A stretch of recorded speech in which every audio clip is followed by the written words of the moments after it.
is the right to tell what they do not want to hear.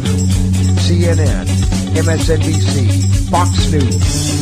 Tired of the same repetitive government narratives? Then wave goodbye to the distractions and rhetoric of corporate media. For this is Anti-Media Radio. But I want to get the language right. The big government is in trouble. You're all a bunch of slaves! Bunch of slaves! What we need in the United States is not violence and lawlessness, but is love and wisdom and compassion toward one another. What's your definition of media? And now, here's your host, S.M. Gibson.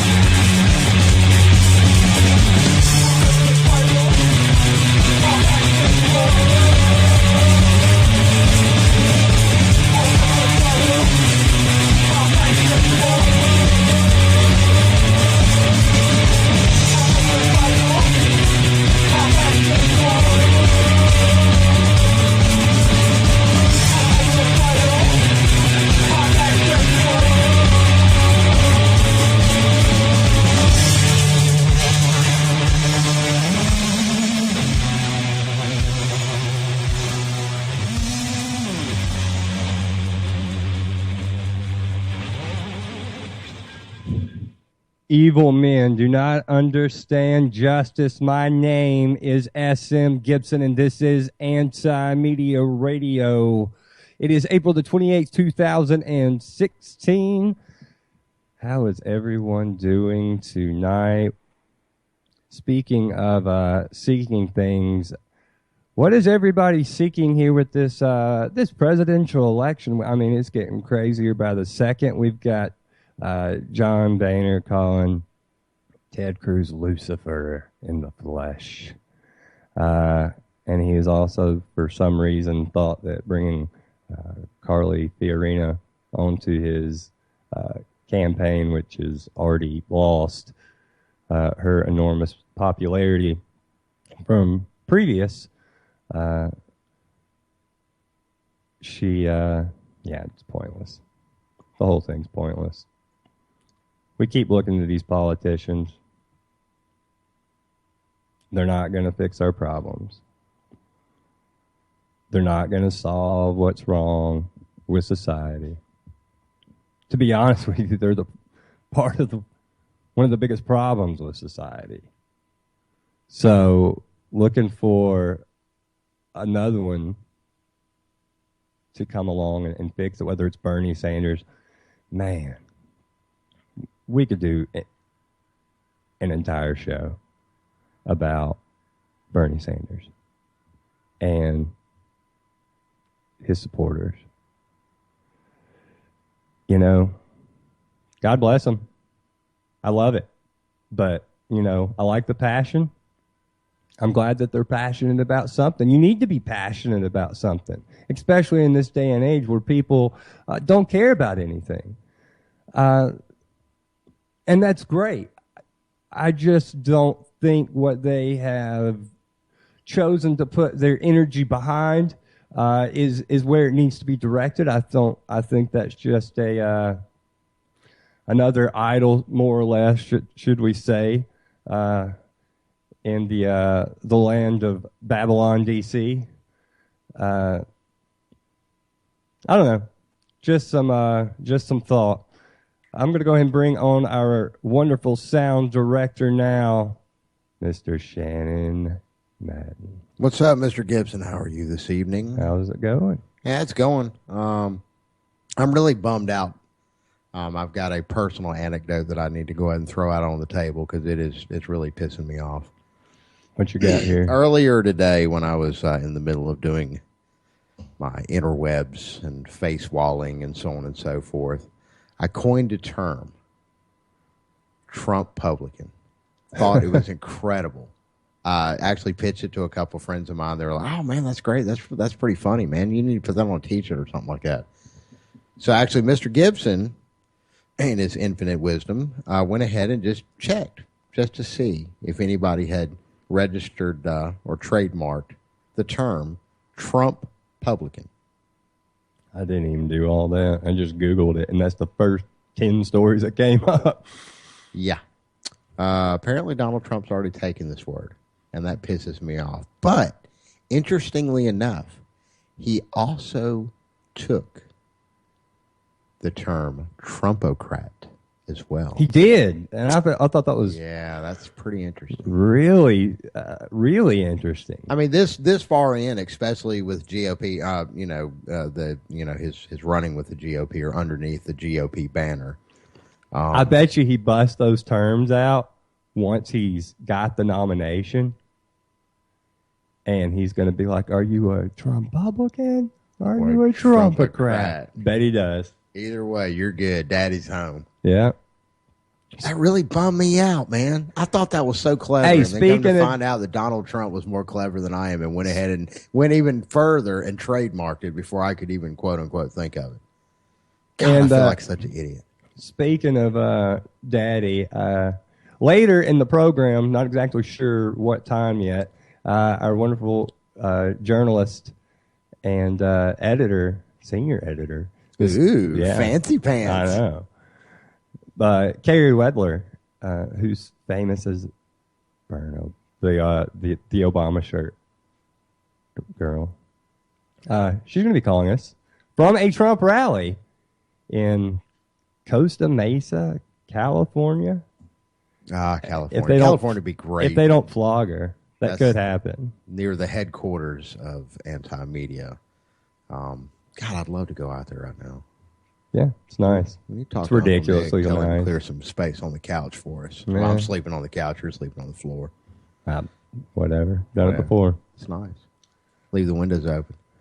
But I tell you what. Where is this all going? I mean, there's like ramping up. Ted Cruz is ramping up like he's going to, like something's going to happen, but it's not. Ted Cruz has not assumed his ultimate form yet. And Carly Fiorina is We're so screwed. Like We're so screwed. It doesn't matter which one.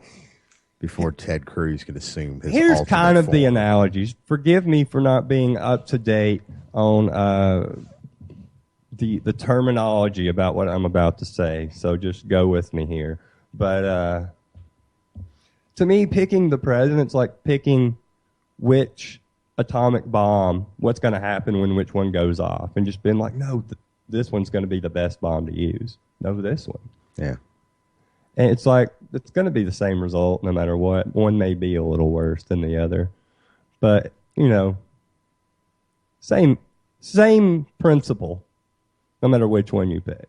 I don't know. I think it's closer to the old meme that I've seen float around from time to time about basically picking which venereal disease is best for you. Yeah, very much so. Yeah, or best for your lifestyle and the way you want to live America. Like all the rest of the fat little piggies. Yeah, it's pretty tragic. Carly Fiorina. I mean, why is she even still a thing? Why is Ted Cruz still a thing at this point? I mean, John Kasich was whipping his tail the other night. John Kasich. It's all man. John Kasich. Did I say that? Dude, it's all theater. It's all theater. What's going to happen next is Bernie's going to fall out from a heart attack on a subway somewhere, and then suddenly O'Malley's going to come back, and he's going to be the clear choice to the evil witch herself. I mean, I'm sorry, man. Looking back at all of them are horrible choices because, again, they're just more of the same. There's not any outcome that's going to come that is being advertised as now, just like every other presidential election. And then there's also this little weird Trump X Factor thing going on. And that's the atomic bomb in the equation, is that what Trump has been able to achieve up to this point. I mean, it's just phenomenal. It really is. With what he's been able to, the few things that he's actually said, which some of them actually make sense. But the thing is that the man's mouth runs so often, and so many different things come out of it that, sure, I mean, You tell enough lies, and one of them's bound to be the truth at some point in time. You just got to keep telling enough lies, you know? Oh, sure. And people are buying it, man. They're buying it in droves. There are Trump-publicans and Trumpocrats out there everywhere. Everywhere. Wow. You know what I feel like when we're talking about the election? First off, I feel kind of dirty when we talk about it. But I feel like we're talking about, like we keep up with watching like the Kardashians show. And we're talking about that. That's about the size of it. I know. It really is, because that's, I mean, as far as an impact on our daily lives, as far as the American citizens that are listening to don't this. say that. Oh, come on, man. Don't say that. None of that is controlled by the President of the United States of America. The United States of America. I don't care. Look, okay. Is the most famous wait. house servant Okay, wait. of the United States government. Okay, wait. He's the guy who answers the door and says, wait. Let's just say, for instance, okay, President, zero control. Do you think if Donald Trump becomes president of the United States, if the president has no control and it's all being by somebody else, as you say, do you not believe that they'll use Trump as an opportunity to just do whatever they want because he's crazy? And blame it on Trump. Oh, yeah. See what I'm saying? Yeah. So it doesn't. But no, Trump's unhinged, man. I think it's a real fear to have him in office. Like I don't think there's. But why? Everybody's got somebody in their ear. Don't think. Of course, you're right about that. Let me take this back just for a second. Let me reel this back. And again, to full disclosure here, we broadcast from Birmingham, Alabama. Birmingham, Alabama is a city that was at one point in time, we had a mayor, and we've actually brought him up on air before. And the guy was hilarious. He was pretty much the embodiment locally of what we're seeing out of Trump right now. This guy said everything. His name was Larry Langford. Larry Langford has a very long and storied and very colorful history here in and around the Birmingham greater area. I was also on Jefferson County Commission, where he eventually took some bribes and some backroom deals were made. And next thing you know, he's being shuffled off to jail, just like a lot of our local politicians here in Alabama. About to have very with correct about here. 5 different other ones from the governor down. But I offer this. Birmingham is going through one of the most amazing renaissances right now, and you can look in a lot of national publications that have highlighted this. All we have to do is pull the blinds up, and we can see a lot of the transformation of the city skyline. Birmingham, after the civil rights struggle, was pretty hollowed out, and there was a lot of fear and a lot of mistrust, and I mean there was just so much just bitter hatred about what had happened in Birmingham that the actual city itself suffered. Not and along with the citizens, both both black and white. So here we have all of these people flocking back to the city. There's so much stuff to do. The food in Birmingham is amazing. I mean, there's so much art and cultures. The theaters are popping up everywhere. Art galleries are popping up everywhere. We've got some amazing world-class venues here in town. Saturn, which is a couple blocks down the street, has been getting a lot of really positive reviews from touring bands here recently. There's so much going on in Birmingham right now. It's incredible. And we have a lot to thank for a lot of the crazy stuff that we thought was crazy when it was introduced by Larry Langford. We've got another mayor now that's taking all the credit for it, I go back and look at some news footage or footage on YouTube of Larry Langford. And then go back and look at some footage. Nobody cares from about Trump. Larry. Yeah, that's one. But Larry. But at the same time, though, the guy was batshit crazy and got stuff done when he got in office. I will say that. I mean, there's more done around here from the time I left to the time I came back. Oh my God, it's amazing. No, I mean, different city. Yeah, I mean, you can't really just. I mean, you can't begin. But whatever, until you actually get here and see it. So I mean, there is a revitalization. So we are seeing that some places in the country, there's without a doubt. But I've got to say, I mean, we're at a point right and now. And on top of it, all these people are going to jail. But maybe that's why. Does that have something to do with it? All the politicians here are going to jail. It's like they're all crooked, but there's at least some justice here. I mean, what out of the crazy shit Why? that's I coming still out of don't his know. mouth is going to stick and what isn't? I know we've debated back and forth on it. I don't think he's going to build that wall. He will. No way in hell. It's the only thing he's going to do if he does anything. I'm telling you. If he does anything. Right. He may do nothing, but he'll build that idiotic wall. But what else will be done during his presidency? I don't know, man. I don't know, but I don't project it to be, the most fantastic of things. But who knows? I still me that believes, he could end up being the greatest thing that ever happened in this country. But there's a small percentage of me that also believes like he could become the ultimate dictator and really start throwing people in prison camps too. Nah. Like I can honestly see it from one extreme to the other with him. Well, the fact that he may propose such things and then the true powers that be bend it to whatever evil desires and wishes that they have, and basically when the shit hits the fan, they point their finger at him. Well, he told us to do it. But but I think you're reaching. I just, like I said, I can see one extreme to the other with him. Yeah. And everywhere in between. Yeah. I can't say that for any other of the candidate. That it's just, dude, it feels so cheap to talk about. It feels so cheap to talk about when. So why the hell are we talking about it? Well. Oh, I brought it up. It's my fault tonight. Usually it's your fault, but it's definitely my fault tonight. Right. Trump Publican has been taken, man. That looks so great on a shirt. I tell you what, I'm gonna use this as an opportunity here. All right. You know one thing that these idiot politicians have not brought up? Inflation. Not that I've heard. Have you heard it? Inflation? What are you talking about? You talking about the $8 loaf of bread I just bought the other night? That is correct. Oh, man. Did you really? I No, do better not. I don't buy $8 loaf of bread. You know better than that. I was like, what? I get all my best T-shirts at the thrift store. I keep it real, son. You do. But nobody has brought up inflation. I guess Trump has mentioned the Federal Reserve. Ted Cruz has mentioned the Federal Reserve.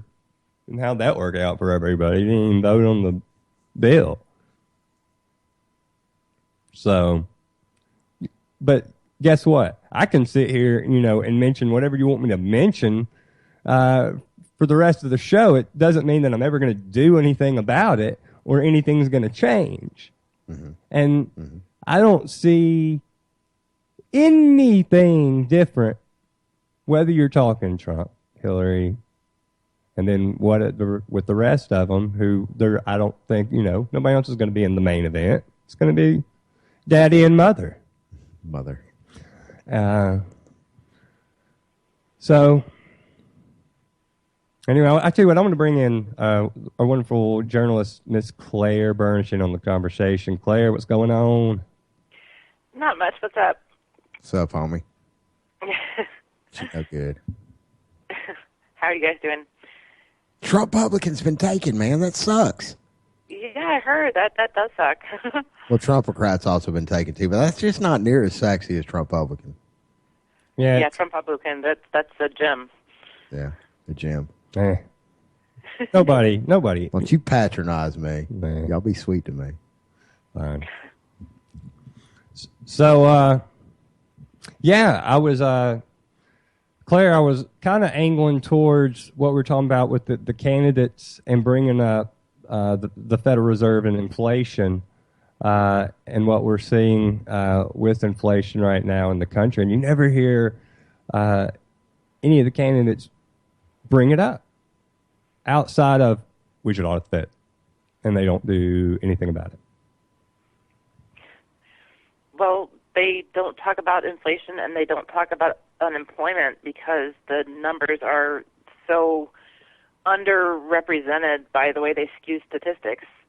I mean, it's like inflation has skyrocketed in the last couple decades, and wages have stagnated or gone down, and the numbers are... At least they discuss unemployment. Now, the figures they're discussing, that's debatable.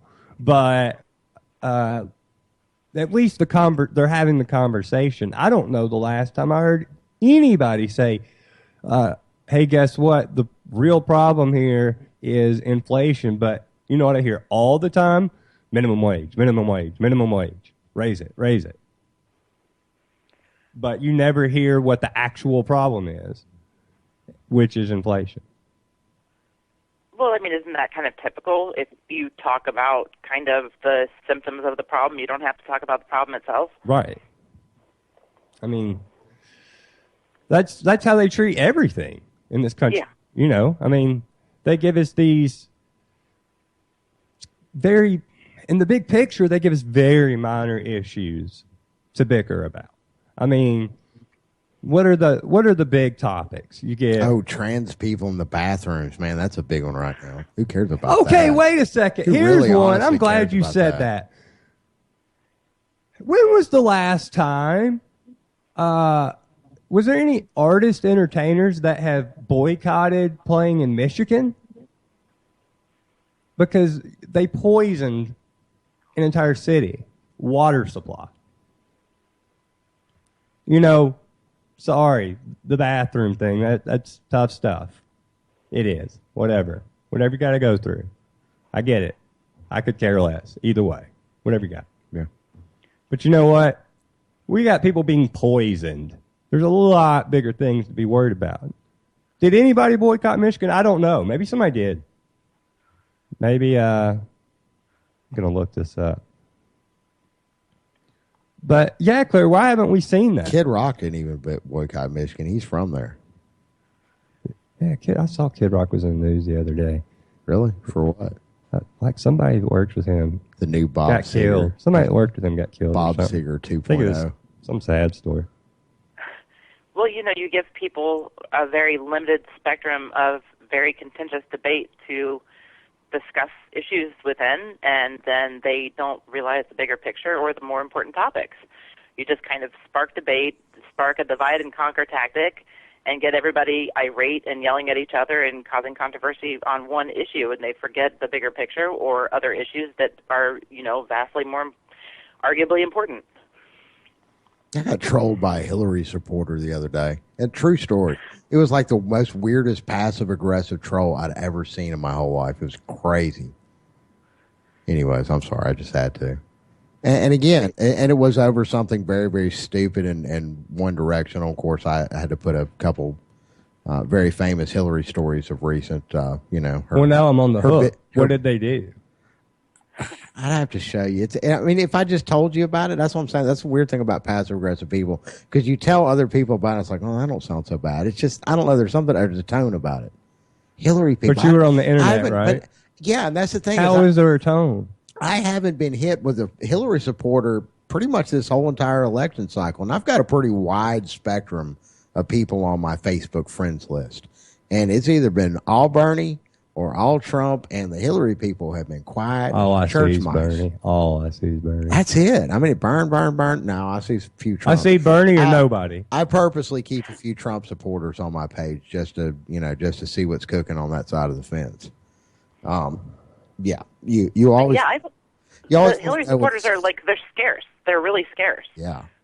Which makes it, you know, all the more interesting that I he's take that quote-unquote back. winning. I take that back. I do see some Trump supporters. I'm sorry. I take that. Yeah, I Yeah, do. come on, man. Yeah, You're in Alabama. I wouldn't. Of course you do. I didn't think that through at all. I don't see all the. Hey, everybody in the neighborhood I live in is all Bernie people. Every single person there. Yeah. So I don't get into that part of Alabama. The Trump part, which is 99. Yeah, that's the all. We're this tiny little blue dot in the middle of this just sea of crimson red. Yeah, that is correct. Roll Tide. So anyway, but on the topic of the inflation, we have a story up on the page right now that was talking about the housing crisis, and like nobody owns a house anymore. No, I was thinking about that driving down the road the other day, thinking about all of my friends that either rent or own, and of course, yeah, when the housing crisis came through, I had quite a few friends that, young families trying to get a start, buying a first home, and some cases are trying to upgrade from a really, really, really crappy situation that they were in and had it snatched out from under them for whatever reason. Well, there's about 1,800 reasons if you want to get down to it, but it's or how many trillion reasons? It's actually reported. It's the Census Bureau released its quarterly updates on homeowners in America, and it's like 0.1% higher than the 50-year low. Wow. Which was came last year. So I mean, yeah, of course, the economy, despite what the whole is looking up business, it's not. Then again, but we just had this conversation about you had the city. Well, the whole concept of home ownership is ridiculous, anyways, because no one really truly owns their home. No, we're just paying, like literally. Like they say we're free, right? Okay, no, we're paying not to go to jail. Yeah. That's it. Yeah. Like we pay not to go to jail. Yeah. Constantly. Mm-hmm. Because if we don't pay them, they will take us to jail. That's exactly right. So we're not free. We literally have to pay not to be imprisoned in this country. Wow. But we're a free country. And you hear about the whole taxation is theft thing, but I mean, when you put it like that, it puts it in a way worse situation. What you said is absolutely 100% correct. Yes. Yes. Well, nasty business. That's it. That's the world we live in, okay? That's the country we live in. That's true. Good old USA. But where isn't like that? Yeah, true. There are places not like that. Yeah. Well, they're hard to get to from here. I should do more traveling. I've only been through. You mean escape? Only places I've been through Europe, and let me tell you, their taxes, they ain't playing around with that. Yeah, Ireland. Ooh. So, anyway, I'm bring you in on this, Claire. What are your thoughts? I don't know. I'm having such a day. Travel anywhere sounds good right now. I mean, it just feels like everything here is kind of falling apart in a lot of ways, and we're all distracted with kind of issues that don't really matter in the end at all, particularly politics, and it's starting to wear us thin. But politics is the reason why we're at where we're at. I mean, it's inescapable. It really is. It's like a deadly plague for which there is no cure. There's not. But we're not. I mean, it doesn't really matter who we end up voting for. We just kind of proved with Bernie wanting the drones and stuff. I mean, these people are all the same. Nothing is going to change as long as people keep voting them into office. So it's just kind of pathetic, I guess. So then we just stop voting, and then what happens? No, start over. It's not about voting. It's all in commerce. It's all in how we use our money and what we use our money for, and the perceived value of money. But if we supported, smaller communities and cities where we live and supported each other in, transactions on a local level, then that's one way to kind of undermine the power of like this enormous and war-hungry government. So, insatiably war-hungry. Yes. I mean, just does not let up. It drives me nuts when I hear people go on and on and on about people stealing welfare. Now, look, I'd be the first person to tell you, I've seen it with some places I've worked. I've seen the food card come out and the beer be bought. Whatever, but it doesn't matter. You know how little they're spending, and that's what you're talking about. Who cares? Who cares? It's a drop in the bucket compared to corporate subsidies. Right. And the military spending? The military. It's like, the problem you have is they're giving money out to some people that some of them may be using it for stuff they ought not be using it for. That's it. And, that's the problem you got. But think about all the other people that need it to live and survive. Like, they're just like getting this subsect, this like small percentage of people that are abusing the system, and they're like, cut it off for everybody. Nobody needs help. And then even if you want to go down the path of spending, because look, I'll do that, whatever. I don't think the government's there to be your daddy, and I don't think the government's there to take care of people either at the same time. But people that need help, I'm not going to say people don't need help. But the military spending, they're bombing and killing people.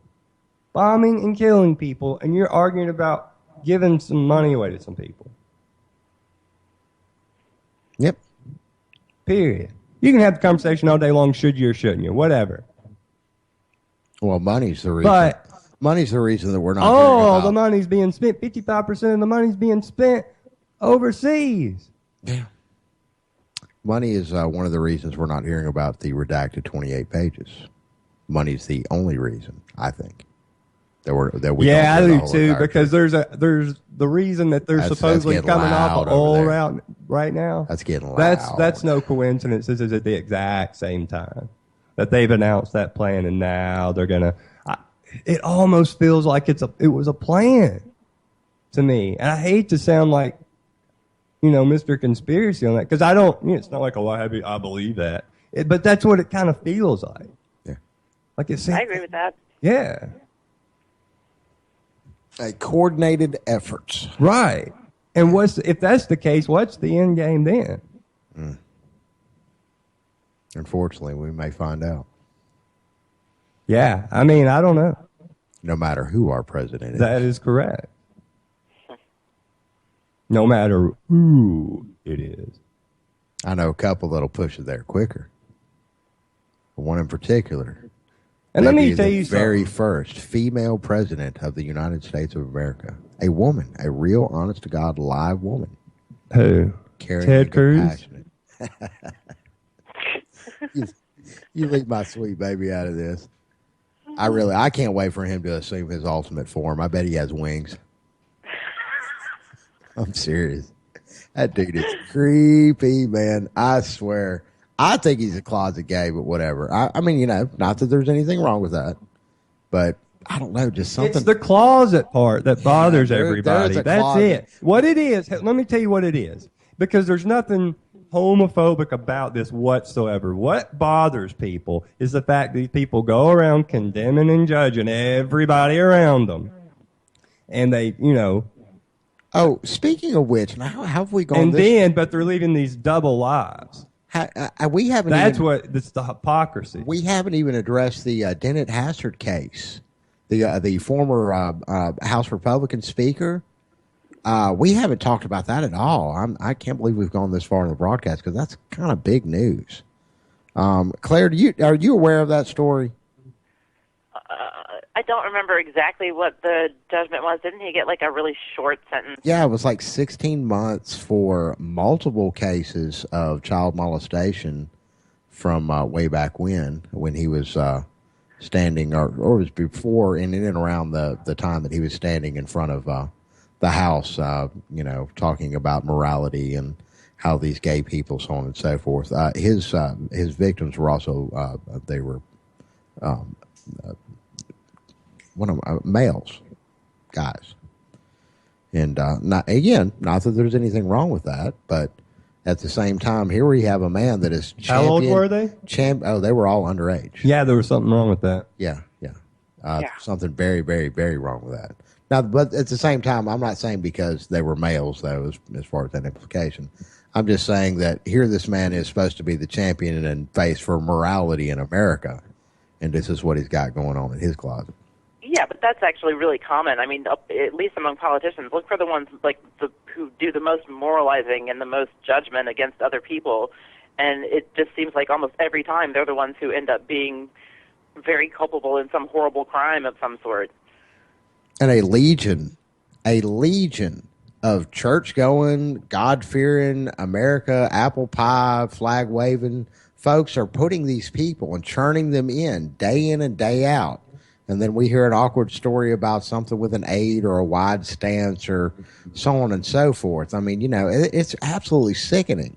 First off, I mean, again, this is what your vote gets you. And for the people that absolutely swear by it, absolutely swear that their vote counts and their vote matters, and Jesus told them to go to the polls and vote for this person right here, that's what your vote gets. And that's unfortunate, man. That really is. People need to wake up. I just don't understand. They believe the fear and the propaganda. I don't understand because why they go. I don't understand why the government's involved in morality, anyways. Let's have that quick conversation. I don't know. I mean, as everybody knows, I make it no secret that I'm a Christian, and at the same time, there's nothing that perplexes me more on this planet than these Republican Bible thumping. We immediately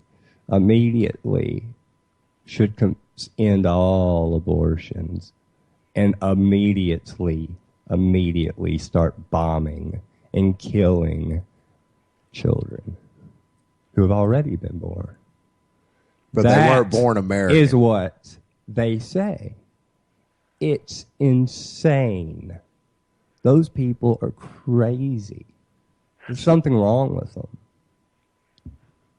And yet, they believe somehow that as Christians, with love, that's it. That's the message over. Jesus taught love.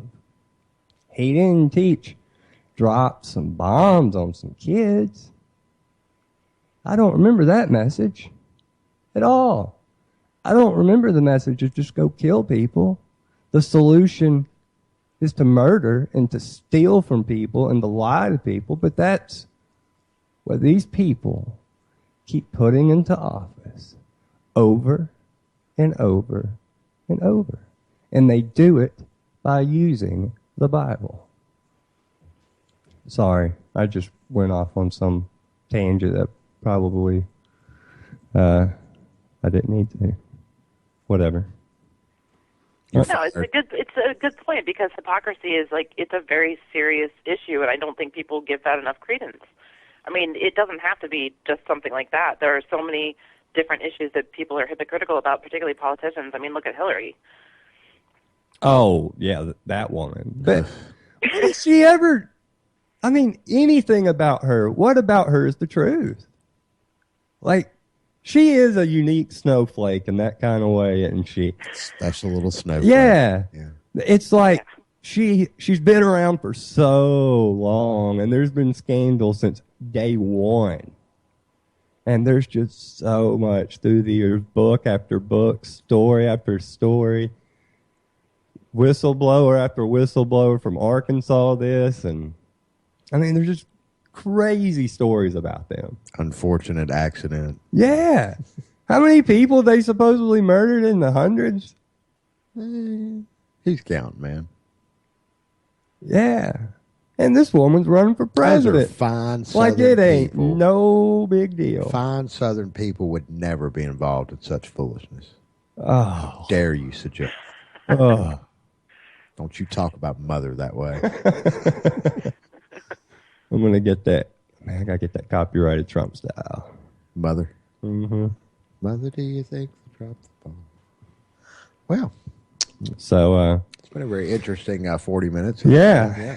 And 40 minutes in. That's awesome. And an absolute 40 minutes celebrate. in. Of absolutely getting to know, I believe, real useful information. Where's Kevin at tonight? We need some Kevin. That's probably why there's no real news that has been gotten to. Oh, thanks. Hey, we did discuss the housing situation. Yeah, that was pretty. And inflation. Okay, let's talk about activist faces extradition and 99-year sentence on hacking charges.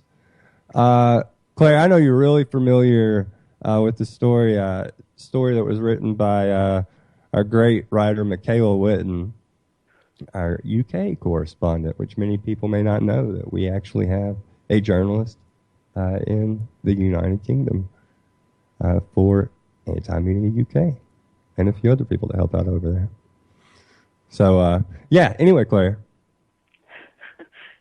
Yeah, so this guy, I'm familiar with him, and he has really not done much wrong at all. I mean, he's accused of hacking and such, and he's facing extradition to the U.S., and he's facing a lot of time behind bars. We hadn't said his name yet. Laurie Love. Laurie Love. Yeah. And, you know, I've seen interviews with him and stuff, and I've talked to him before, just kind of briefly online, and he's just, I mean, he obviously was not he didn't have criminal intent or anything, and it looks like both perhaps the UK government, but particularly the US, really just wants to make an example of him, which is typical of our government when it comes to anything like this.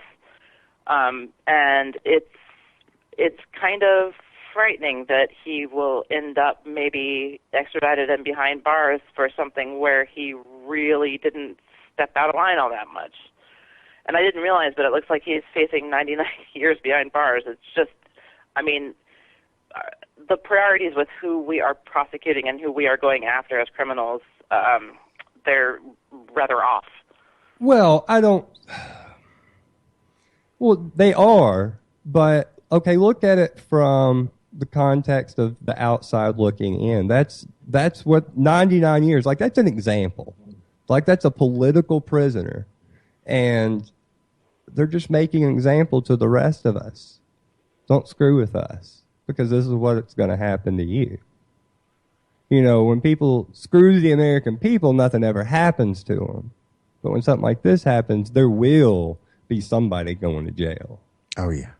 Of course. And that 99 number, I like that. That's a real good touch. Like there was a PR guy involved. Right. But that's kind of my point. We constantly make examples of people for things that shouldn't be made examples of. I mean, you know, what about like mass murderers and all sorts of people who commit actual violent crime against, you know, whomever? It's baffling to me that this keeps happening. You know, I don't know. Because it does over and over and over. And it's like, they want to they want people to know. They want people to be scared of them.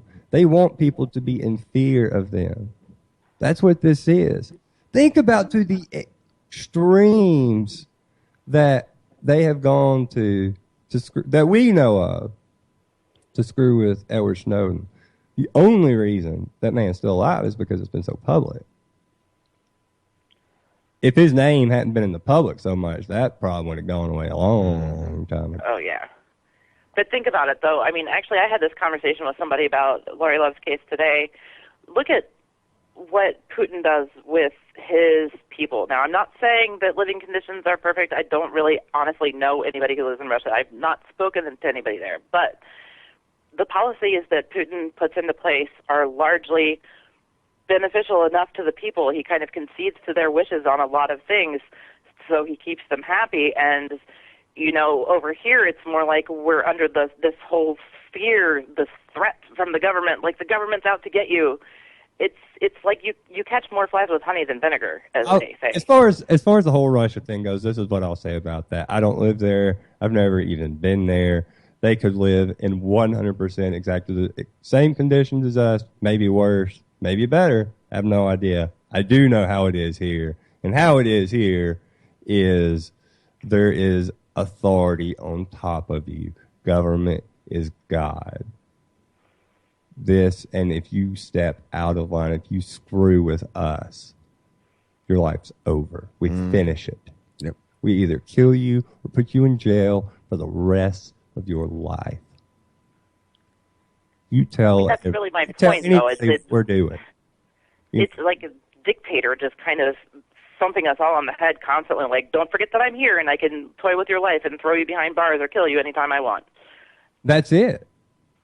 And it's terrifying. And, you know, and I don't believe that the majority of the people that work for the United States government, I bet you 90% of them are probably fine people. Outside of politicians. Now that's a whole different story. It's a flip statistic.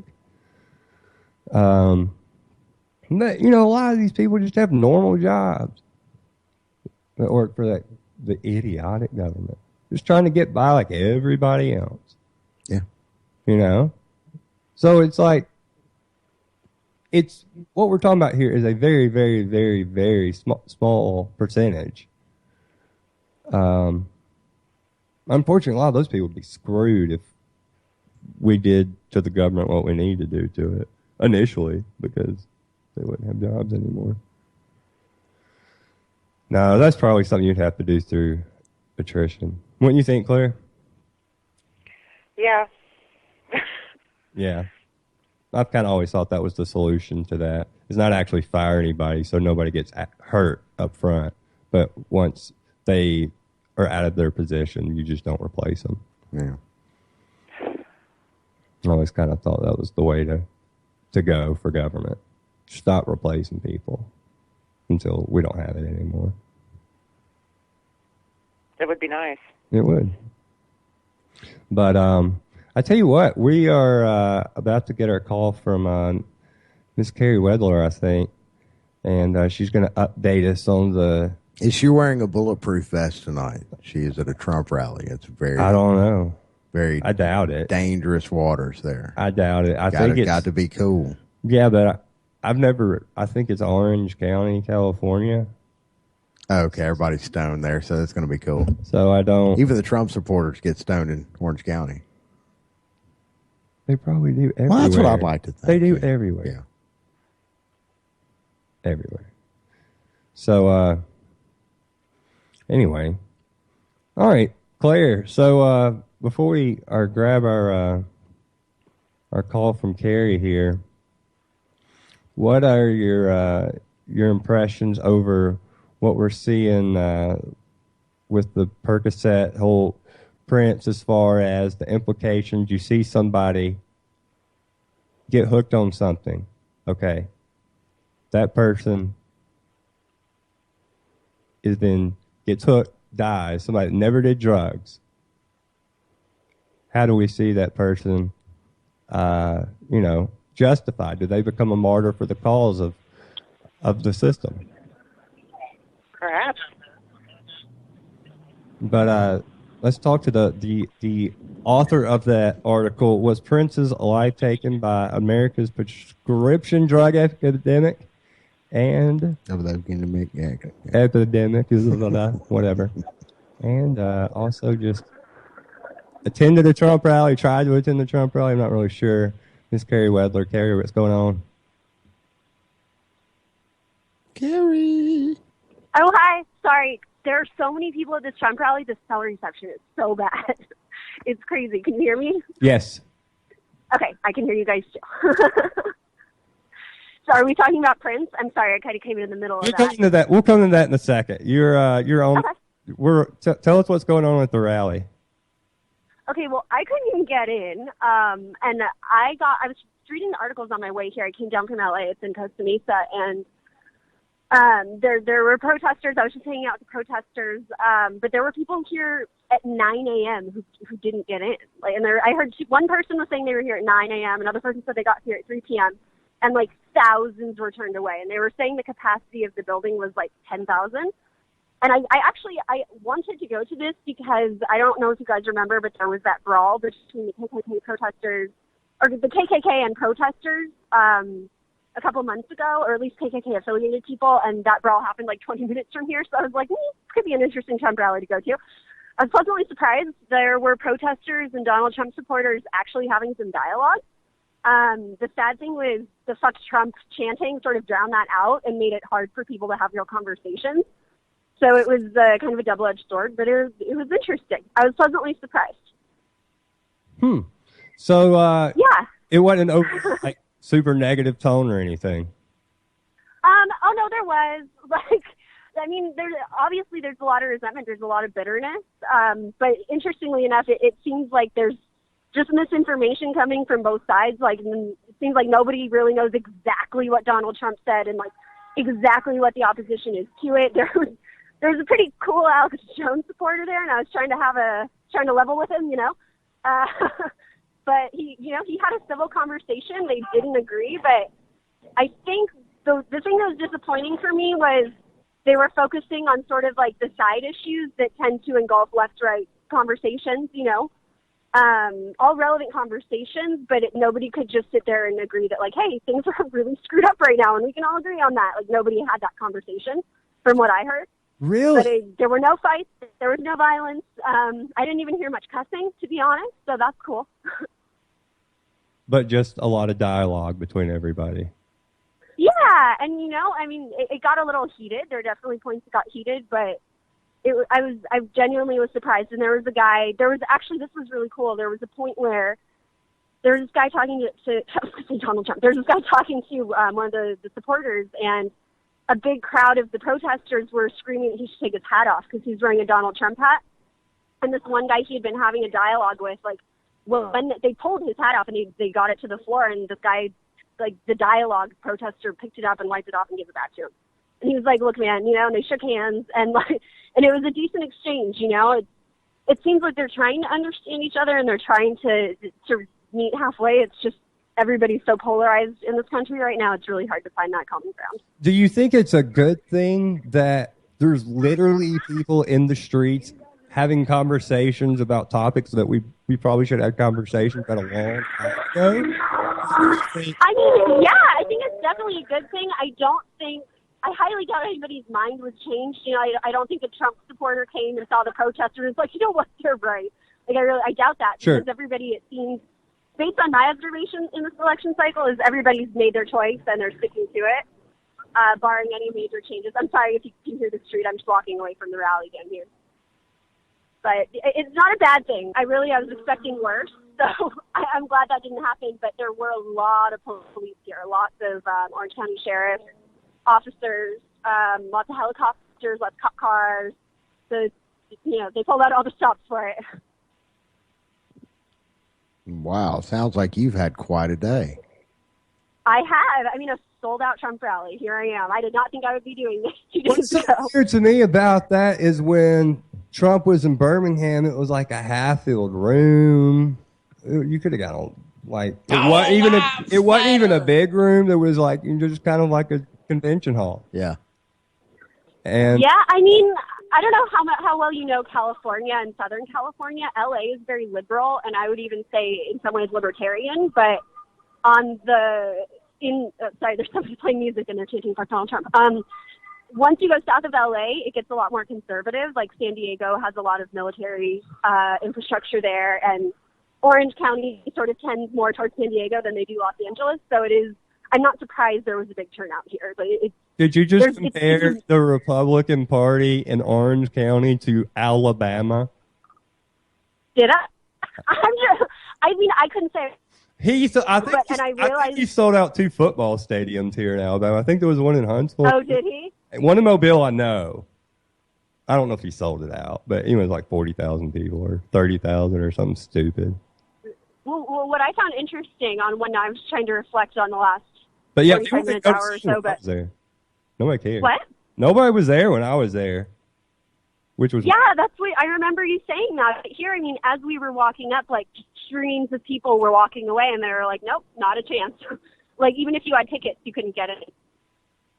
Well, the thing is that there was not really the idea of who Trump is now when he came to Birmingham.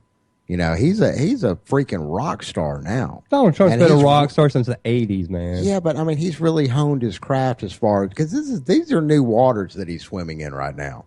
Well, excuse me, they were new waters. Now we're seeing the rock star. I mean, he's got it down to a science. As far as when he makes a public appearance, it's electrifying and terrifying all in the same breath. It is. Well, Daddy, it's old Vinny, Vince McMahon. I'm telling you, it's out of the playbook. I truly believe that. Like, I'm not saying it to be funny or make a joke. Like, I honestly believe that Donald Trump has studied what Vince McMahon has done. That gets 20,000 people to an arena every single week, multiple times a week, actually, and does it for years. Yeah. So, yeah, I believe, honestly, that Donald Trump is playing, especially to that demographic of people that watch wrestling. Yeah, you have a lot of wrestling fans that are definitely going to be going to the polls for right. that. And Donald Trump has been on wrestling. Mm-hmm. multiple times. I believe he's in the WWE And Hall of took a Fame. stone cold stunner and got up and walked away from that like a man. So, anyways, I'm not saying that as a joke. Even though it is. Oh, yeah. I mean, it is a joke. It's, it's disgusting. A cruel, morbid joke. That's how easily the masses can be swayed. But that's what it is a tool. It's a tool of propaganda, I think. And it is, to me, an interpretation of how the media is trying to play us against ourselves. Yeah. Yeah. Absolutely. Well, kudos to Carrie for calling in. Carrie, yeah, we lost her. Yeah, she's in a little beehive of activity right now, but it was good on her to give us a call. And I think we're going to try to get her back on the second hour of the show. Killer. And we'll go over I know she wants to talk about the Prince story and a few other things. I want to talk about the Prince story because I think that's a story that needs to be addressed even further. And we brought it up on this broadcast. Which it's really not a Prince story. What it really is a story about America. It is. It is. It's a story about the war on drugs and how people were treated. And yet another person going down to the doctor or the dentist and getting a prescription of Lortab 5, FDA approved, DEA approved, because a doctor gave it to you and a pharmacy spit it out to you. And next thing you know, they're hooked on medications. And when are we going to just stop? That it's legal to get somebody hooked on drugs. When are we going to stop saying that, okay, well, now that person's just a junkie, they should have been stronger? At what point in time are we going to start taking responsibility for this as a country and as a nation and realize our government, our loving, trusting, warm, fuzzy government has put yet another situation where, American citizens' lives are in real danger. And they're the ones providing the poison. So, yeah, we need to have that talk. I'm down with that. Yeah. All day, every day. Lost a sister-in-law. I've known people myself, many. Too many. That's the sad thing. It's so bad around here. I mean, it's loud. Yeah. So, anyways, we'll get into all that in the second hour of the show and more. This is Anti-Media Radio.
Welcome back to the second hour of Anti-Media Radio. I am your host, SM Gibson.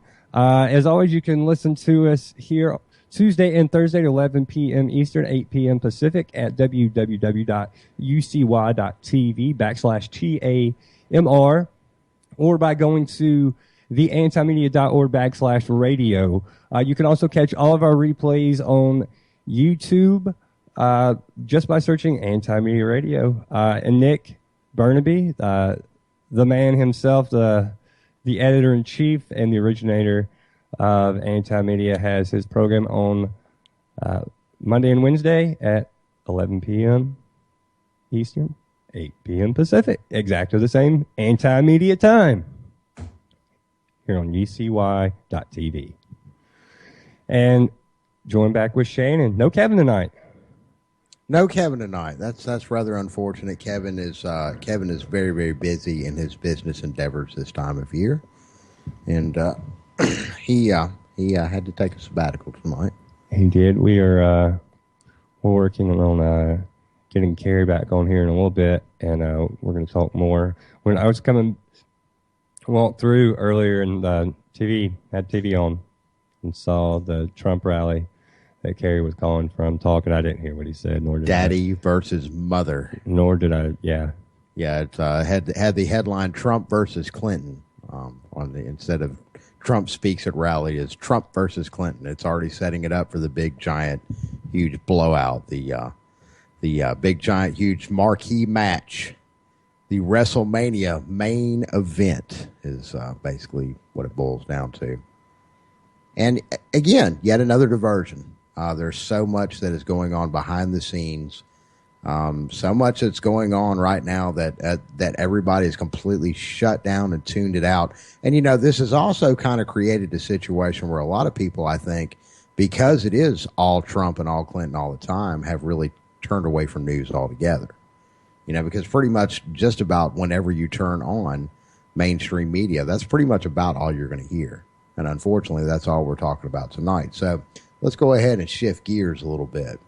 And definitely would love to go back through the headlines here. Did you? I don't know. This may be of any kind of consequence or not, but did you hear that Puerto Rico is going broke? They're actually defaulting tomorrow. Did you hear about Venezuela? They can't even pay to print their own money anymore. And I saw something, and I didn't get a chance to dive into the story. About something about going to a 2-day work week. Like they're having some bad times. Bad times. Yeah.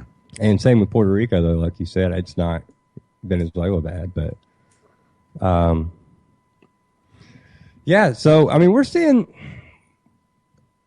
Are we seeing anything positive? Anywhere in the world? Is it just going downhill everywhere? To be quite honest with you, I don't think that I'm well-traveled enough in at least the past couple of years to assess that. No, man, it's even the idea of travel itself. Because you got to remember, a lot of these places, like they spew propaganda just like we do. Everybody does. You can't believe anything. And a lot of their propaganda definitely is very anti-American, particularly when we're talking about South and Central America. For the most part, a very unfavorable view of America. Well, yeah, I wonder why.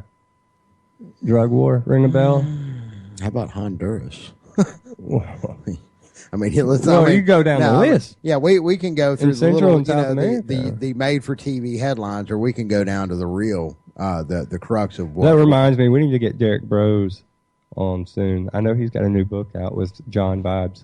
Oh, we haven't talked with Derek in a good long while. Yeah. It's been a while. So, anyway, sorry I cut you off. No, it's fine. I'm just kind of there's a lot of stuff going on right now that is, it's just truly incredible that everybody's still just glued in and tuned in to what's going on the TV screen with Trump and Clinton, and we have all of this other stuff going on. And not necessarily behind the scenes either. It's making, headline news throughout the rest of the world, except for America. So. Well, that's how that goes. Well, remember the Time magazine that came out and Putin was on the cover all over the world, except the United States, and it was like a picture of somebody playing football. Was it somebody from the Alabama Crimson Tide? No, if it would have been, it wasn't cool then. Right, exactly. There wasn't no reason to say right, it. It was not Nick Saban, but Derrick Henry. Right, I would have accepted both. The Derrick Henry stiff arm. But in all honesty, though, like that's how controlled our media has become, and what the information we're receiving from, the outside world. Americans don't know anything about what's going on in the rest of the world. Anything. And don't care to for that No. Very, very American centric. And I mean, I'm not going to sit here and say, oh, that's a crime or a sin to be that way. But at the same time, let me tell you, people speak 4 languages in Europe. People coming up in Germany speaking 4 languages. Okay. Cultures interact. And they do in the United States, but it's different. I feel like it's a way different interaction of culture in the United States. Oh, yeah. Than other places. And people don't get along anywhere. So it's not like it's... You went to a Trump rally here in Birmingham. You know what that cultural interaction's like. Build a wall. Get them out of here. No refugees, no immigrants. Get them all out. All white all the time. That's disgusting. But why? Why do people care? Why do people care? What's the problem? Fear. Of course. Yeah. These people are different from us, and they worship because they worship pagan gods, and they eat weird bugs. But it's a weakness. It's a weakness. Foods and listen, it's fear is not in fear is a survival tool. Okay, so fear in and of itself is not a bad thing, but what we're talking about here is completely different. This is being controlled by your fear, and it's a vulnerability. And you're saying, I'm scared of you. Please don't hurt me. I believe, like, you're different than me. So I'm going to lash out.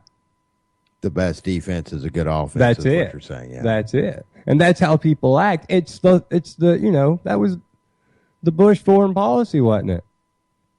Oh man, that was his whole platform. Right. Particularly when he preventive warfare. Yeah. What was it? Was that the term they coined? Yeah. It's like, are you kidding me? We still locked up in plenty of that right now. Preventative warfare. And the propaganda side of things, it really does interest me. And to me, okay, I look at it like this, and I've always looked at it like this. People, I think they look at those things, especially people in the alternative media community and the activist community, kind of thumb their nose up at everything about mainstream media. And I think they use tactics to convince people, and I think they use the power of repetition. I think there's Bernays, and I think they've studied a lot of techniques like that. And to be honest with you, I firmly embrace and tell everyone, be this way in your own life. Use these tools in your own life. If you're running a Facebook page or you make memes or whatever it is you do, don't be afraid to use whatever's going on in culture, because that's how people think. That's how you get a mass audience behind an idea, behind a thought. Just make sure that you have the correct message behind it. Make sure you're educating people along the way. But don't be scared to, be of the world, should I say? Is that the right terminology? Is that? Yeah, I guess you could call it that. I don't know, yeah. So, yeah. A worldly gentleman. Oh, yeah. Do it. World traveled. Nah, everybody's whatever. But just in my own personal experience and my own interaction with people, the people that have been, I don't know, more well traveled, tend to be much more interesting people to talk to and interact with, because they have a lot of ideas and a lot of different things that they've been exposed to. And there's, I don't know. When did we really get to this point in our society where it's, everything's just so small and compact, and all of our ideas are small and compact, and our philosophy about one particular subject is reduced to pretty much a handful of memes. Seriously. The emoji Kardashian culture, post-Kardashian society, man. That's it. You want me to get a Twitter account? I do. Screw you. I absolutely do. No. I encourage everybody to do it, because let me tell you something. Yes. You're going to send me the good tweets anyway, so. So, look, this is about the exchange of ideas. And you can use anything as I got enough of that. a negative. Unfortunately, a lot of people use that garbage for, whatever the latest, I don't know what they do. I know they fight it a lot, and people, get in trouble for this or that. But you can get on there and communicate and interact and exchange ideas. Do you realize I just did an album cover for a band in England? Why? Because of Twitter. Well, good for you. A very activist, but a great activist band, the Dead Red's great band. They are good. We've actually played their music on our broadcast. Yeah, they should have picked somebody else to do their artwork, because it would have probably been a lot better. I heard that. Because it would have probably been a lot better. But the music's good. But Wow. Whatever about the artwork. I heard that. Shameless plug here. Insert shameless plug here. Yeah. Anywho. Well, what are you going to do, man? I mean, really, it's. I don't know. I'm just trying to figure out what the end game is here. Not only for the powers that be and what I mean, is it really just about total world domination and control and, just simply that and nothing else? I don't know. It's just so jacked up. It really is. It really is. But anywho, we have a lot of other interesting, wonderful, and exciting articles on www.theantimedia.org. I'm not finished with my plug yet, so don't interrupt me, please. Oh, okay. I'm trying to make you some money here, baby. I'm the worst. Please, go right ahead, man. The microphone is all yours. Oh, yeah, but definitely check us out on the web, www.theantimedia.org. And as we had just talked about a moment ago, the story that Miss Carrie Wheeler has eloquently written about, was Prince's life taken by America's prescription drug epidemic? And I think we actually broke this story shortly after he passed, or news that he passed. The fact that he was spotted at a Walgreens handful of times in one day with his couple members of his entourage to go get some prescriptions filled. Legal prescriptions, FDA approved, DEA approved, because they were prescribed by a medical doctor and a licensed pharmacy such as. And that goes back to what I was saying earlier about the cultural stuff. Look, this isn't just like I said back in the first hour of the show. This isn't about what happened to some celebrity. This is a conversation for everyday America. This is a conversation we need to be having. And again, Prince wasn't your normal party it up rock star. Right. Bear in mind, that's why it's relevant. He'd had his season in the sun when he was younger. A lot of musicians and entertainers do have that, but even then, it was on a much tamer side. And as of late, Prince has actually kind of come out as a devout churchgoer. He was he was active member of Jehovah's Witness. Yeah. So he's not your typical normal sitting in the corner junkie. Happened to got injured, was on some prescription medication, and started dealing with. But how many stories like that are there around the country? And they're always dismissed, particularly people that are in the hard right. Your Trumpublicans.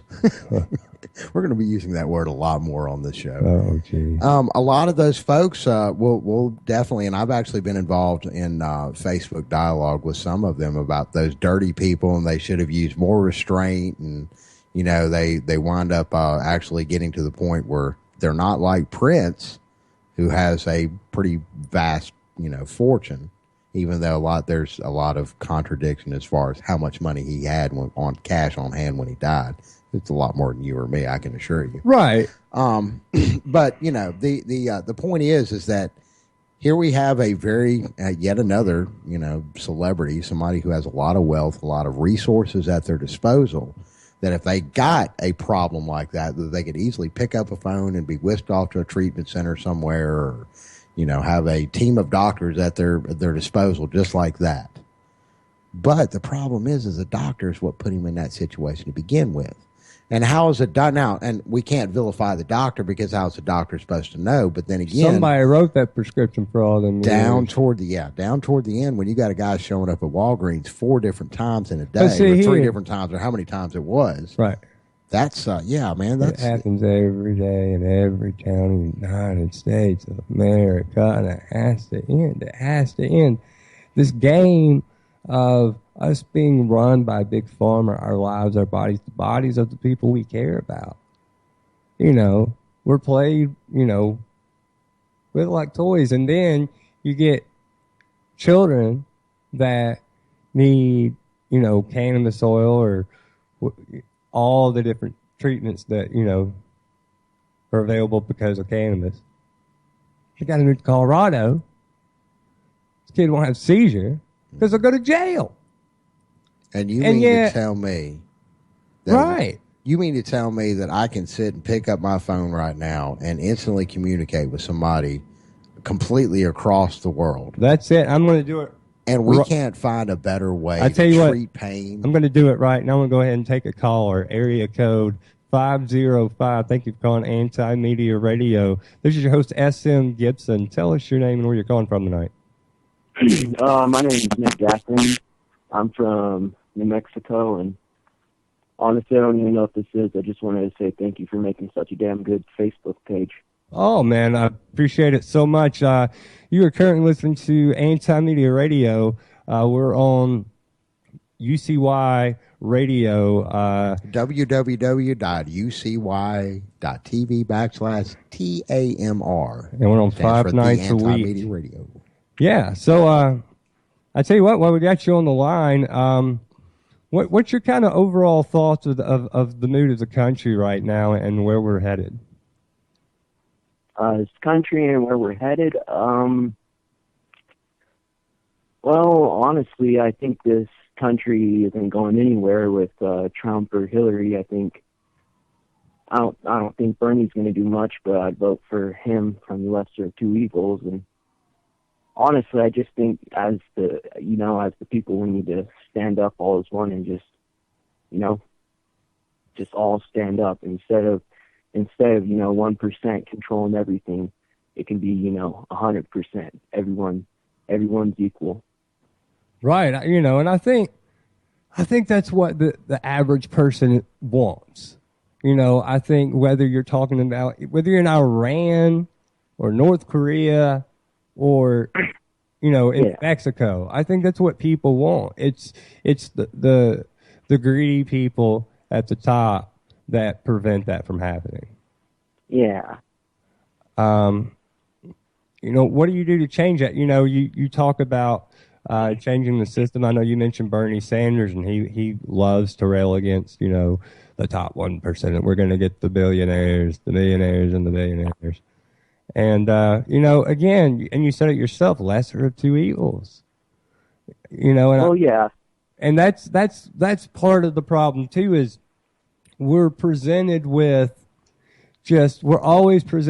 the lesser of two evils, and which is we're always just given no choice whatsoever. Yeah. And for Bernie, he's been in politics for half of his life. Yeah. So how is that some great change and reform? That's another whatever. I don't know. You can start. Well, yes.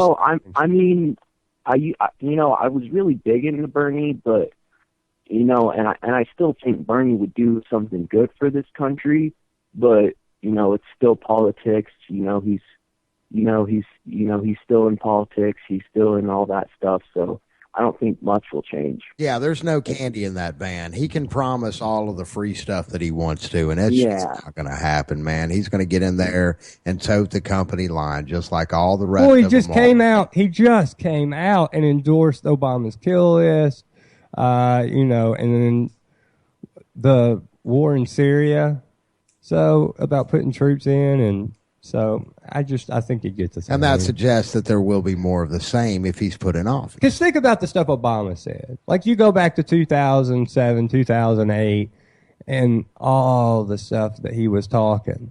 Well, the good news is this Guantanamo Bay will close down any day now. Right. Oh, that's good. Yeah, exactly. Yeah.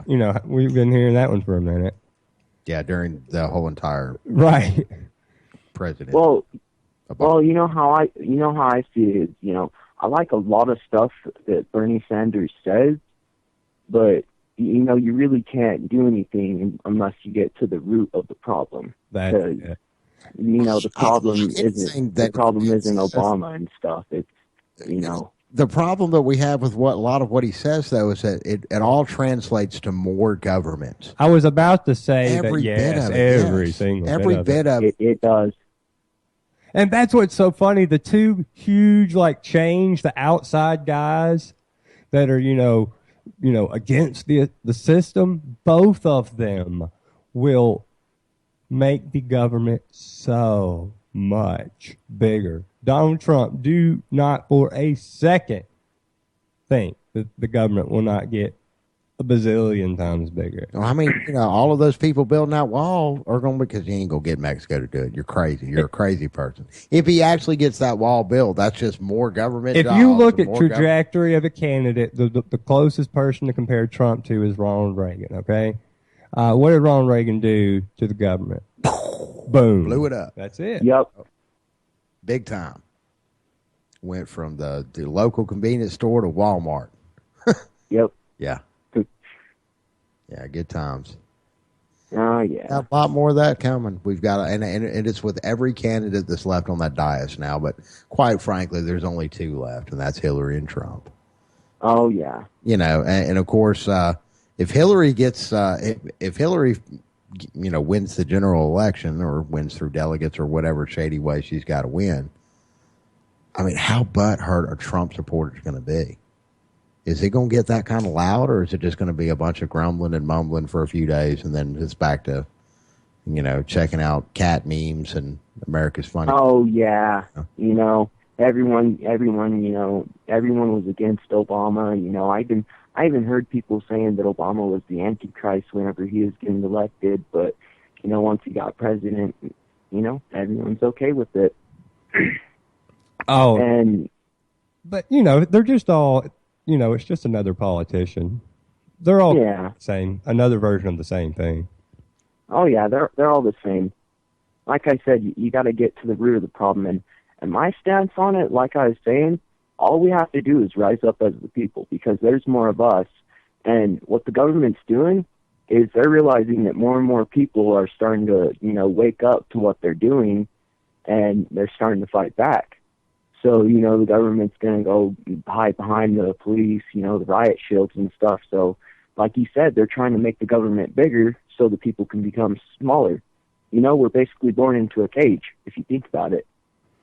I think you just hit the nail on the head. Thank you so much for calling in tonight. Great caller, Nick. Stars and bars, New Mexico. Baby. Made some absolutely... great points about what's going on around us, man. It's just born into a cage. That's it. Sorry, I'm kind of it's a powerful statement. Can you notice my throat? I'm a little bit under the weather today. Yeah. I'm telling you, this pollen is awful. I think that's a government conspiracy. I think it is too. Laser beams from space. Laser beams. The lizard people, reptilians. That's it. Ted Cruz is definitely a lizard person. Actually, Justin King had posted something up on his Facebook page, his personal Facebook page, about something about 11 million people or 12 million people honestly believe that lizard people control the United States government. And of course, my reply was, "You can't convince me at all that Ted Cruz is not one of them. He is the king of the lizard people. That guy is creepy, dude." Yeah, he is a bit weird. Yeah, I'll say this. If there are lizard people, I guess I would agree with you that you would be one of them. I mean, Carly Fiorina, she's probably a lizard person, too. I really feel so cheap. She's a little scaly, man.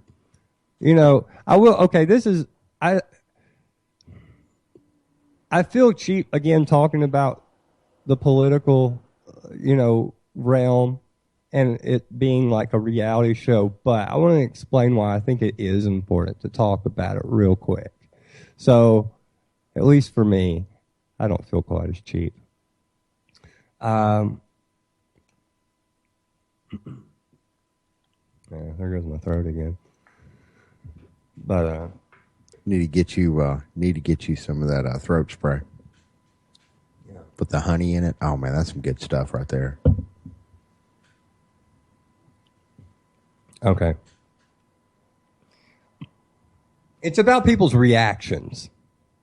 It's about how people react to it around them. Okay? It's about what's going on, the narrative around them. Because the political system, I believe, is predicting what they're putting in front of you.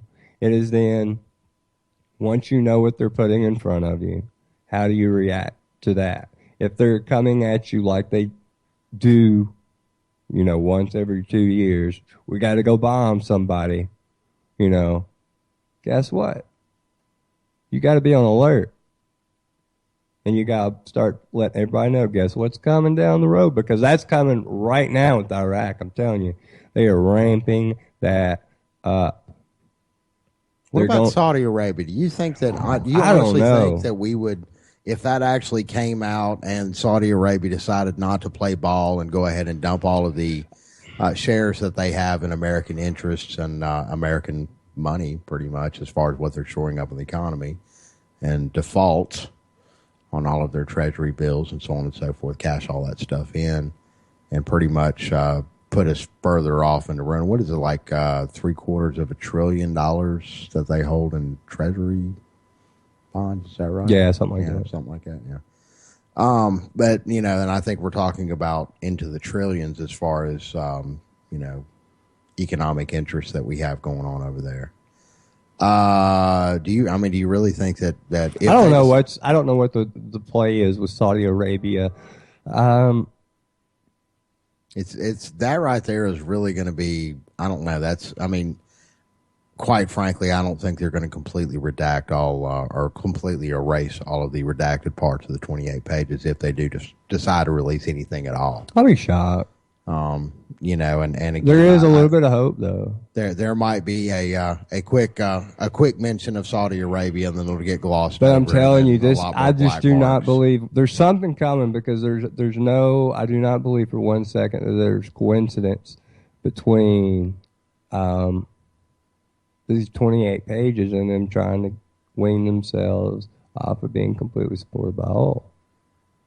I just don't think that's coincidental. And you can't tell me at this point that it's all still just about oil.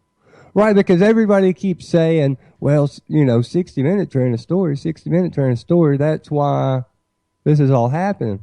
Well, why? All of a sudden, all these years later, did 60 Minutes decide to run a story? Why now? And why did, how many stories 60 Minutes runs? The president doesn't react to them. Most of them. Yeah. So why this one?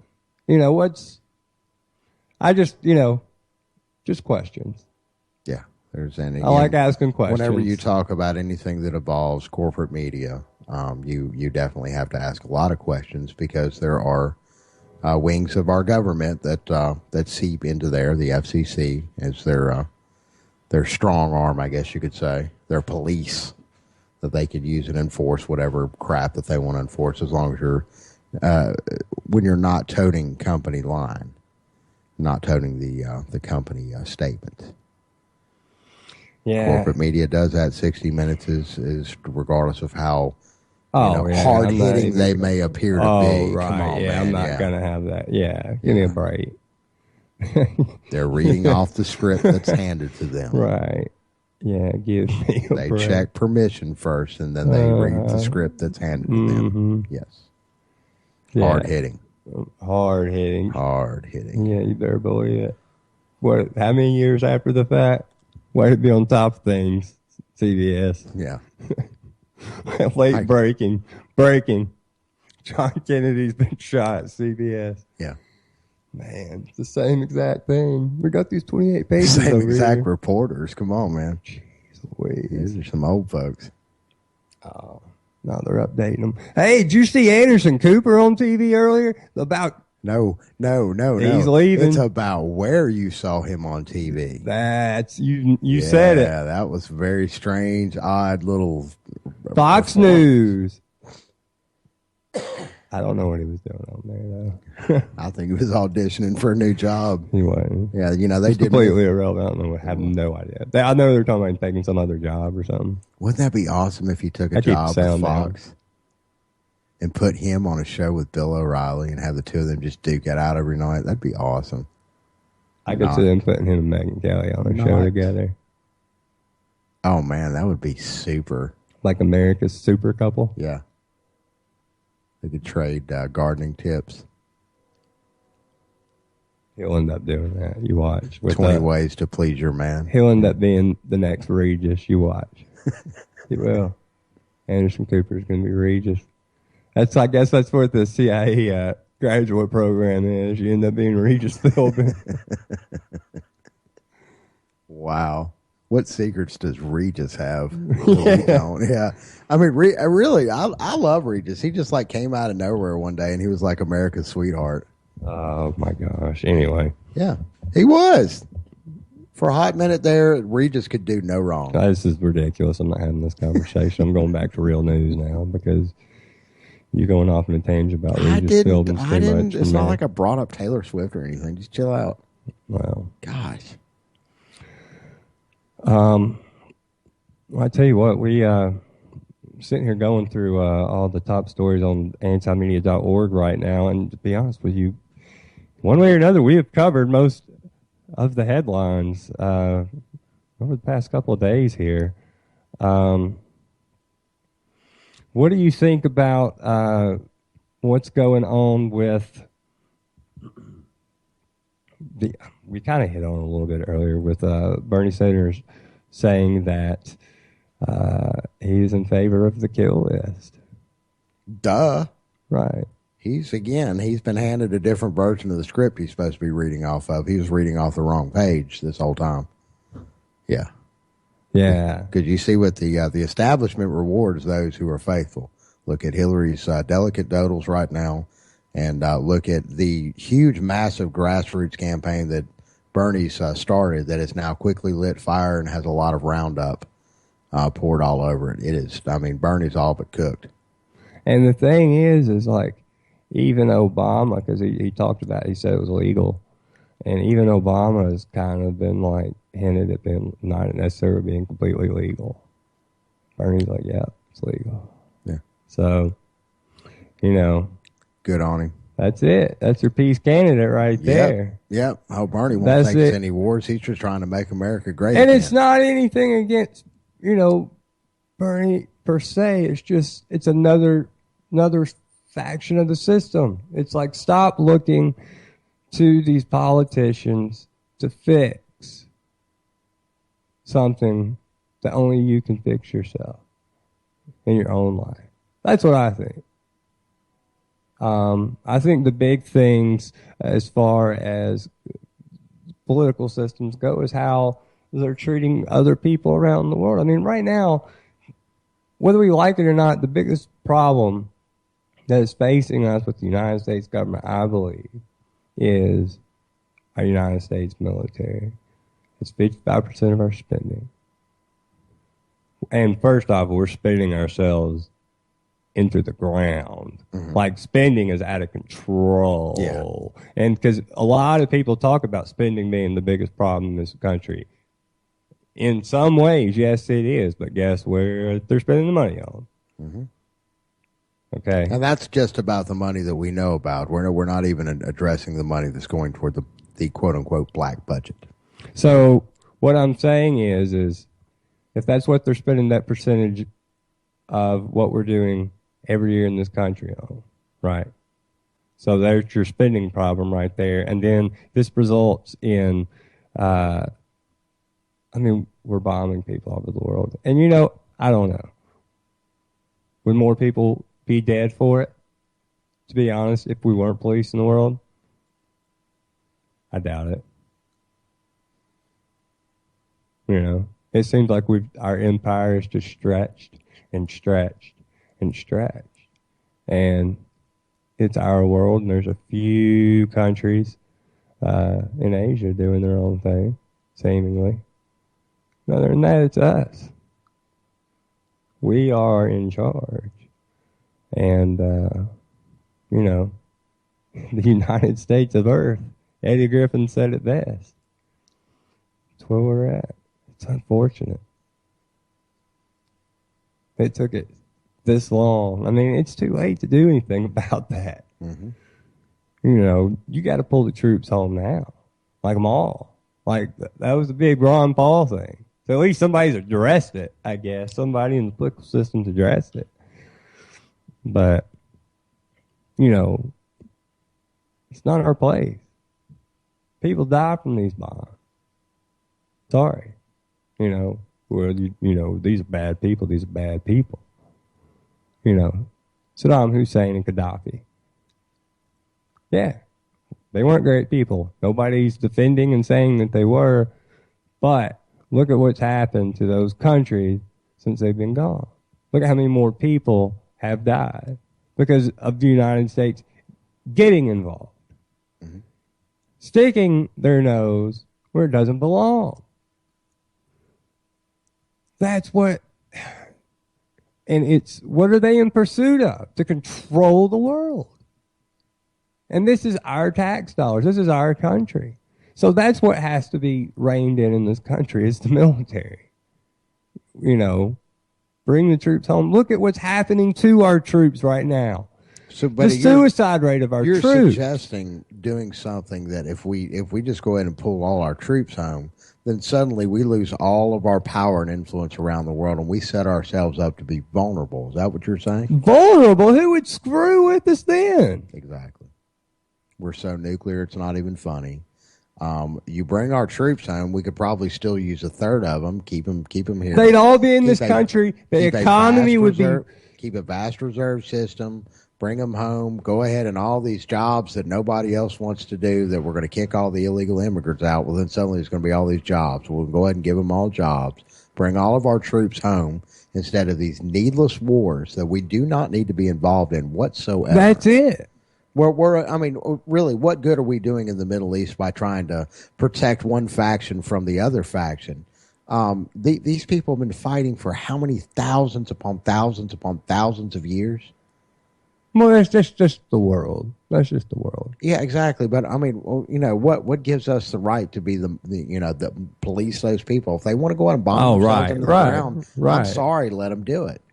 Well, I don't want to see it happen to anybody, but that's not what's going on here at all. We're the ones causing the chaos, setting up the armies against. We're causing the chaos. We're playing Look at the Middle East right now; it's in shambles. We're playing a game of risk, just a live, and it's because of us going in there. Yeah, bought and paid for by your tax dollars.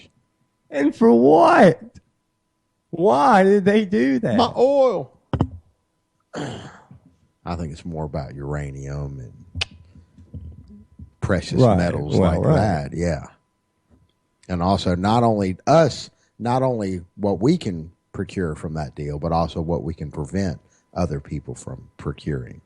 Go back and look at the Pakistani nuclear program, the history of it. It's a fascinating read.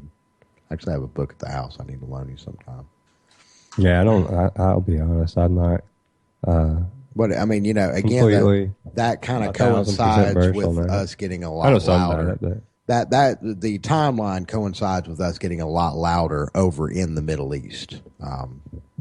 Instead of us just fighting proxy wars, we actually started bringing our own troops in and our own tanks and missiles and planes and death and destruction. Boom. It looks like breaking news here in the state of Alabama. Yeah, I saw that. Alabama House obtains enough new signatures to pursue impeachment of Governor Bentley. So Montgomery Burns Bentley. Yep. Yeah. So it looks like the governor of Alabama may be getting impeached pretty soon. That's hilarious. And that's all too familiar. Well, now that happens all the time. Well, we'll see if he can avoid the slammer too. Right, they usually go to jail here. He's wrapped up in some nasty business elsewhere. Yeah, feds ain't having what's going on here. I don't know why. I've never figured that out. They don't put up with it. Yeah, a federal prison cell is usually where most Alabama governors these days wind up. I'm going to tell you the whole case against Mike Hubbard, which has pretty much precipitated all of this thing with Dr. Bentley, and I don't know if other people around Mike Hubbard is other people around who don't know. Well, he was the Speaker of the House here in Alabama, right, and made a lot of shady backroom deals, as most politicians in Alabama get caught doing. Apparently, they're not very good at it because if you're going to be good at it, you can't get caught doing it. I see our previous... that's what some of the Bentley stuff was surrounded by, wasn't it?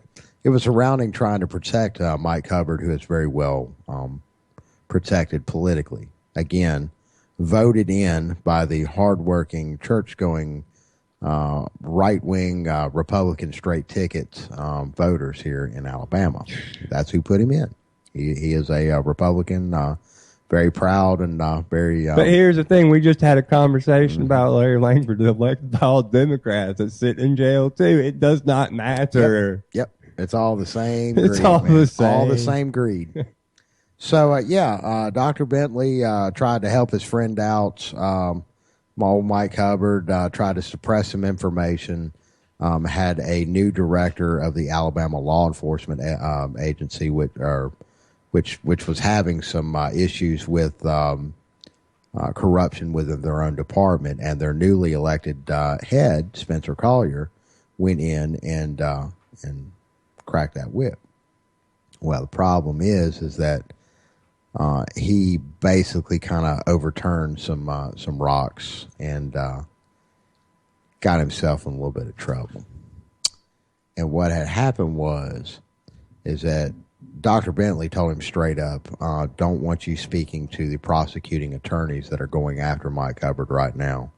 And we're going to go on record saying that this investigation is still ongoing. The Attorney General.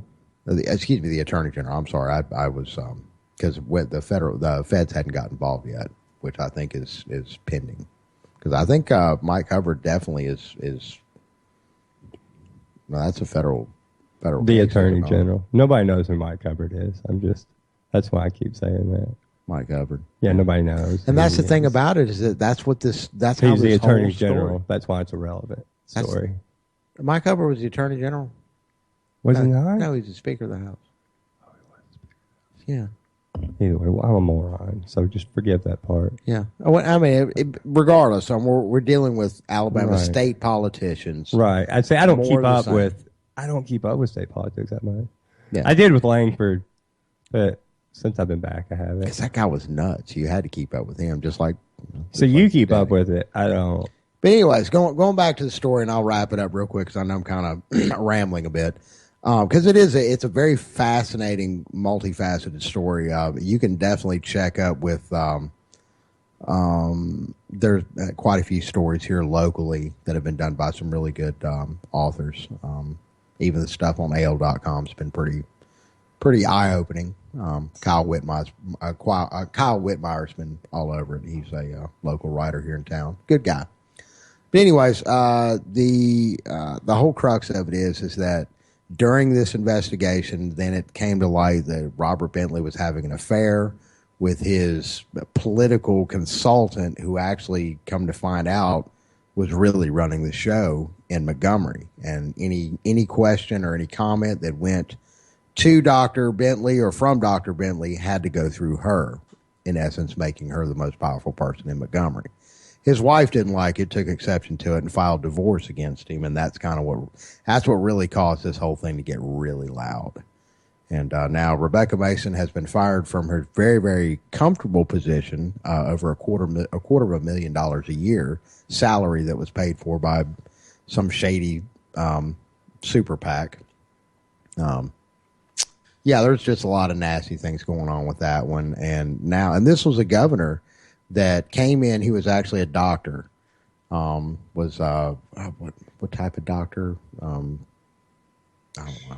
Eye doctor, I don't know. I think something like that. Yeah. He was some specialist that actually wanted to get in Alabama politics and clean it up, and he actually vowed not to take a salary until the state budget was balanced out, that we were finally in the black. We're not in the black. We never have been during his how many years has he been in now? He's on his second term, right? Yeah. Loud. On sign to me. I started keeping up when I started hearing about this guy getting impeached because I thought it was hilarious.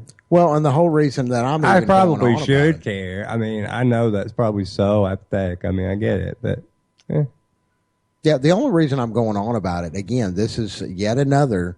Everybody banded together and wanted to fight against government. They were going to elect this incorruptible figure. I mean, this guy's a doctor, and I mean, he's just so sweet and kind and has good things to say. And you could see him in the commercial waving his Bible and standing up with the American flag. And this is our guy. This is a guy that's one of us. He's not your normal corruptible politician. You know, he's not even going to take a salary until the budget gets straightened out. Hell, we've got to vote for that guy. There was no candy in that van. There never is. Yeah.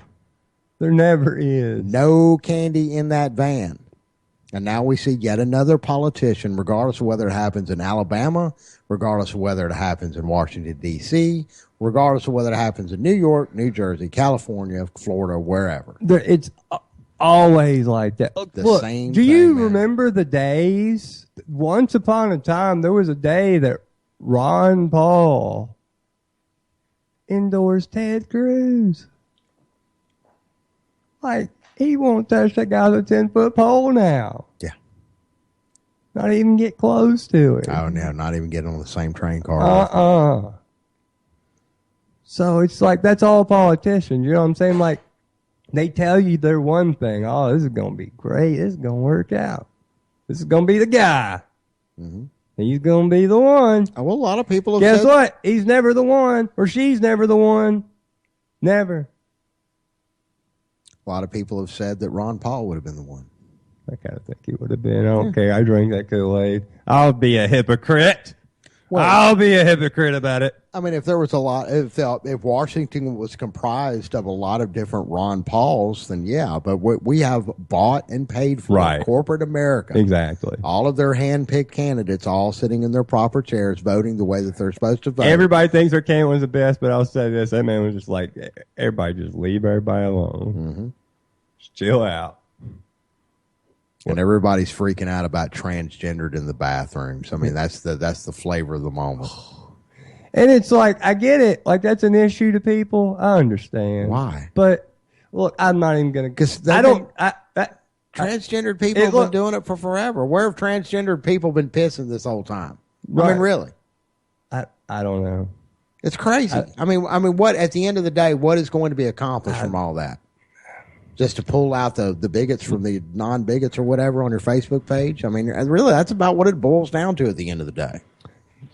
In 3 days, nobody's going to be talking about it. As promised here, with just a few minutes left, I want to bring back on Miss Carrie Wedler. Carrie, what's going on? I'm back in L.A. I made it back. In L.A. All right, good deal. Did you take your bulletproof vest off yet? What was that? Did you take your bulletproof vest off yet? No, I'm keeping that one on. Okay, yeah, that's a wise idea.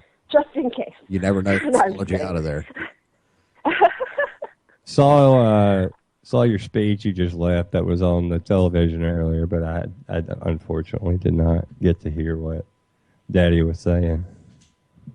Yeah, I thought it might be cool to see him speak. I was like, regardless of how I feel about him, he's already become a historical figure, and he's a demagogue, so, like, why not go see it in person? But sure, I'm not. Yeah. Yeah, I'm not too disappointed that I missed it, but we left. It would have been an interesting... left before it got good. Well, got bad, should I say? Yeah, right. A fight break out at ours, but yeah, I remember that. Yeah, more peaceful here, but I'm not there. For all we know, there could be brawls going on all over the stadium right now. I hope not, though. Well, yeah, hopefully not. But it's probably more peaceful there than it is here. People are just like... Yeah, people seem to be relatively chill. Relatively not here. It's all about keeping it real. When keeping it real goes wrong. Yeah. Let me tell you, that is the state Alabama. motto. That is the state motto. If that ever was.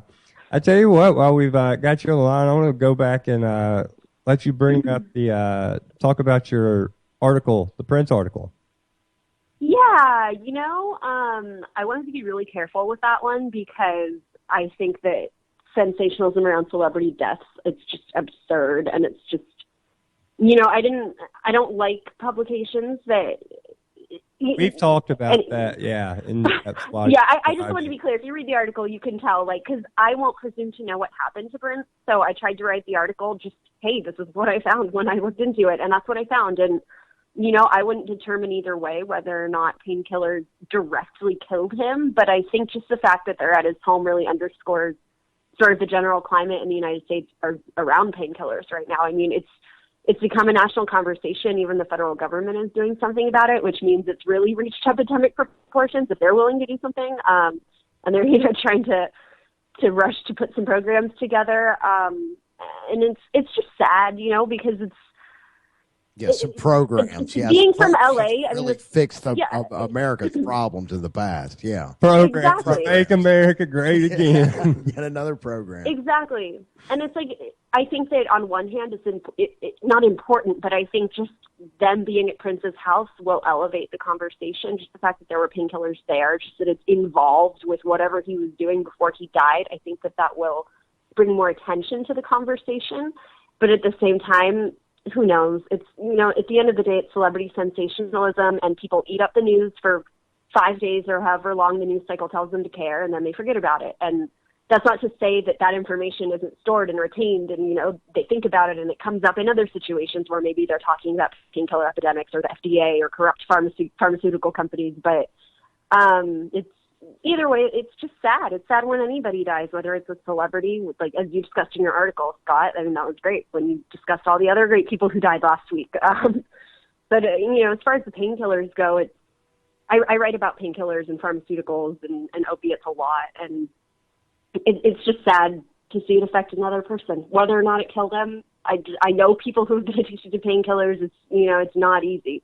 And even just taking painkillers, like let alone being addicted to them, just taking them can have a lot of ramifications. So it's a really relevant issue, and it's a sad state of our culture that it might take a celebrity to really draw more attention to the conversation. That's it. I think you just nailed it. And that's what I think, Yeah, but how many other celebrities have we lost to painkillers? Yeah, but how many? Yeah. But Michael Jackson? Hey, first off, how many other people wrote Purple Rain? And second off, Michael Jackson? Come on, man. They've been screwing with that poor kid since he was 8, though. That was different. It was different because Prince had parties that did not allow drugs, did not allow smoking, did not allow caffeine. Basketball. Did not allow... Right. You know what I'm saying? So it was a very different situation. They weren't giving him horse tranquilizers. This is a guy that got injured doing something that was a fairly different person as far as lifestyle, as far as that goes, substances. Well, but that's how a lot of painkiller addictions start. And again, to be clear, we don't know if Prince was addicted. We can't say. A scribble or tab 5s at the dentist. Yeah. That's why this story is different. And because this is so many Americans. Mm-hmm. Exactly. And, I wasn't the biggest Prince fan, but based on all the things I've seen after his death, like, tell me if I'm wrong, but I feel like I don't think he would be upset if it sparked a conversation, No, I don't either. I don't either. I think this is like, kind of one of those silver lining things. Mm-hmm. Like maybe this will, because he was so famous. Mm-hmm. And he was somebody like nobody, like I don't think I've ever heard anybody go, oh, I don't like Prince.